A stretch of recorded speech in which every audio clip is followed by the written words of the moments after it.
Hello guys, હું આજે હરિદ્વારમાં દર્શન કરવા આવી છું.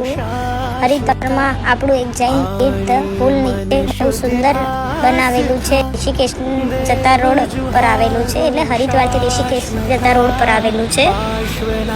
આ બહુ સુંદર દેરાસર છે. અહીંયા ઉપર ચિંતામણી પાર્શ્વનાથ છે અને નીચે આદિનાથ ભગવાન છે. અહીંયા કેશરનો ચાંદો કર્યો, નમન લગાવ્યું, પછી મેં દેરાસરમાં પ્રવેશ કર્યો. નીચે કરીને પ્રવેશ કર્યો. બહુ સરસ ચિંતામણી પાર્શ્વનાથ દાદા છે. સામળિયા પાર્શ્વનાથ દાદા છે. ચિંતામણી પાર્શ્વનાથ દાદા મેં સ્તુતિ ગાઈ.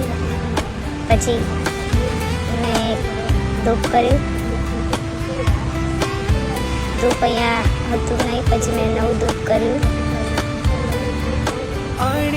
પછી દીપક કર્યો.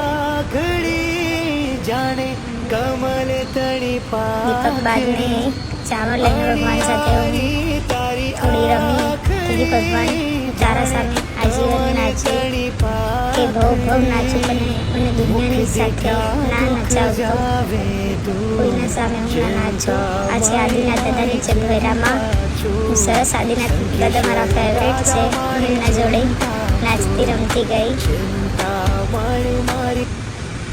मैं आदिगम पृथ्वीनाथम आदिगम निष्परिग्रहम आदिगम तीर्थनाथं च ऋषभस्वामिनेस्तु स्तुति बोली.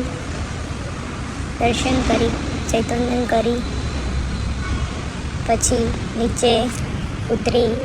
નીચે મણિભદ્રવીર દાદાનું બહુ સુંદર મૂર્તિ છે. બહુ સરસ મંદિર છે. તો મેં ત્યાં પણ સ્તુતિ ગઈ. ધારેલું સૌ કામ સિદ્ધ કરવા છો, દેવ સાચા તમે ને વિઘ્ન સગડા વિનાશ કરવા છો, શક્તિશાળી તમે. પછી મેં ઘંટ વગાડ્યો. ઘંટ વગાડી ભગવાનને જગાડી, એમના મંત્ર બોલી. પછી હું બહારનું લોકેશન બતાવવા તમને આવી છું કે આવું સરસ સુંદર હરિદ્વારમાં આપણું જૈન તીર્થ છે. તો બધા અહીંયા આવો અને આવા સરસ પાર્શ્વનાથ દાદાના દર્શન કરો.